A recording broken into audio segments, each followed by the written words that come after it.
नमस्कार, आप देख रहे हैं राजनीति का रण और मैं हूं आपके साथ संजय यादव। कौन है हनुमान बेनीवाल? राजस्थान में क्यों बज रहा है उनका डंका? कृषि कानून को लेकर क्यों चर्चा में है हनुमान बेनीवाल? बिल के विरोध में मोदी सरकार से क्यों पंगा ले लिया हनुमान बेनीवाल ने? आखिर क्यों उन्होंने किसान बिल के विरोध में एनडीए से नाता तोड़ा है?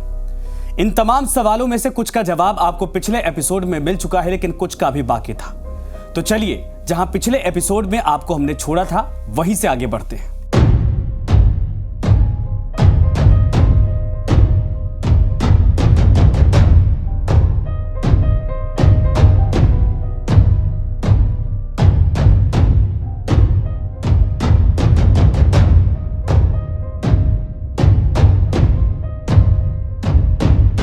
दरअसल 1989 के आसपास देवीलाल जाटों के स्थापित नेता थे और उनकी नजर राजस्थान के जाट पट्टी पर थी, लेकिन वो अपने एजेंडे में आगे नहीं बढ़ पाए। उनके बेटे ओम प्रकाश चौटाला ने पिता के एजेंडे पर आगे बढ़ना शुरू किया।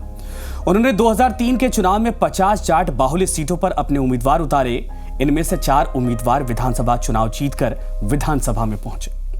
इधर हनुमान बेनीवाल को बीजेपी का टिकट इस वक्त नहीं मिला, लिहाजा उन्होंने लोक दल का दामन थाम लिया और अपने पिता के परंपरागत मुंडवा सीट पर चुनावी मैदान में उतर गए। इस चुनाव में मुंडवा में मुकाबला बहुत दिलचस्प था।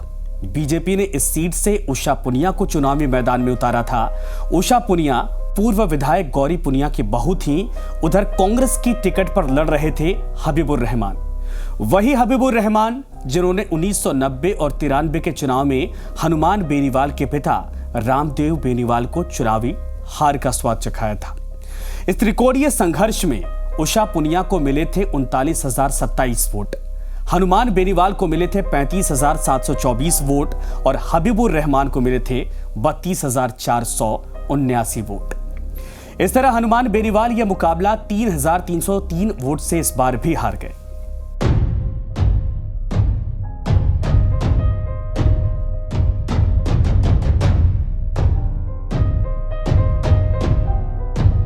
किसानों के नेता और नागौर सीट की पहचान राजस्थान के बड़े जाट राजनीतिक घराने यानी मिर्धा परिवार की वजह से ही इसकी पहचान थी। 1971 से 1998 तक लगातार यह सीट मिर्धा परिवार के किसी न किसी सदस्य के पास रही। नागौर विधानसभा सीट का हिसाब किताब भी कुछ इसी तरीके का था। 1957 में नाथुराम मिर्धा यहां से विधानसभा पहुंचे। 1962 में रामनिवास मिर्धा। इसके बाद ये दोनों नेता केंद्र की राजनीति में सक्रिय हो गए थे। नागौर विधानसभा की अगर 1980 और 91 की बात छोड़ दें तो यह सीट लगातार कांग्रेस के कब्जे में रही और कांग्रेस का टिकट उसे ही मिलता था जिसे मिर्धा परिवार देना चाहता था। रामनिवास मिर्धा के बेटे हरेंद्र मिर्धा 1993 और 1998 में नागौर सीट से विधायक रहे थे और वो 2003 में बीजेपी के गजेंद्र सिंह ख्यूसर के हाथों चुनाव हार गए थे। हरेंद्र मिर्धा के चुनाव हारने की वजह से उनके परिवार के सियासी रसूख पर बट्टा लग चुका था और इसने नागौर में नए जाट चेहरे को उभरने का मौका दे दिया था। हनुमान बेनीवाल इसके लिए पूरी तरीके से फिट बैठ रहे थे। हनुमान बेनीवाल मिर्धा परिवार के कमजोर होने के बाद तेजी से उभर रहे थे और इसी बीच डीडवाना तहसील में हुए जीवन राम गोदारा हत्याकांड ने उन्हें जाटों के नेता के रूप में उभरने का एक और सुनहरा मौका दिया। जीवन राम गोदारा को न्याय दिलवाने के नाम पर पूरे आसपास के जाटों, एक तरह से कहा जाए कि जमावड़ा वहां पर इकट्ठा हो गया डीडवाना में और जीवन राम गोदारा को उस समय के मुंडवा विधायक उषा के पति विजय पुनिया के बेहद करीबी के तौर पर भी देखा जाता था। उषा पुनिया उस समय वसुंधरा राजे सरकार में मंत्री थी और इस वजह से विजय पुनिया गोदारा की मौत के बाद खड़े हुए प्रदर्शन से बेहद दूर हो गए थे, क्योंकि सरकार पर सवाल खड़े हो जाते।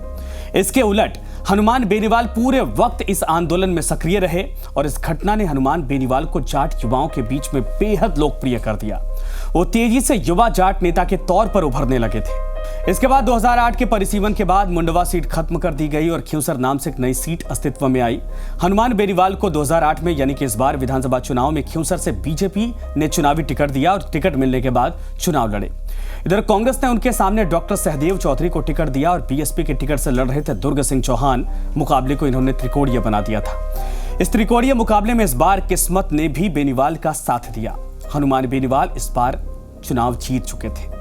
इस चुनाव में हनुमान बेनीवाल के खाते में 58,602 वोट आए उनके निकटतम प्रतिद्वंदी रहे दुर्ग सिंह, जिन्हें मिले थे 34,292 वोट, और कांग्रेस के सहदेव चौधरी महज 17,124 वोट ही हासिल कर पाए थे।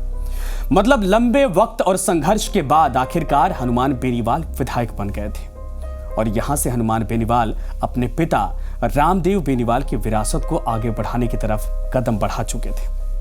विधायक बनने के बाद बेनीवाल ने पार्टी के मुखिया वसुंधरा राजे को भ्रष्टाचार की देवी कहकर विरोध करना शुरू कर दिया। लेकिन इसके बाद क्या हुआ, क्योंकि वसुंधरा राजस्थान बीजेपी की सर्वोसर्वा थी और बेनीवाल बीजेपी से ही विधायक थे, तो क्या बीजेपी इसके बाद हनुमान बेनीवाल के इस तेवर को झेलती है कि नहीं, ये हम आपको आगे बताएंगे अगले एपिसोड में। हालांकि अभी तो विधायक से सांसद और पार्टी का निर्माण करना बाकी है, ये सब भी बताएंगे आपको अगले एपिसोड में। तो जी राजस्थान की पॉलिटिकल किस्सों की सीरीज आपको कैसी लग रही है, आप हमें कमेंट करके जरूर बताएं। धन्यवाद।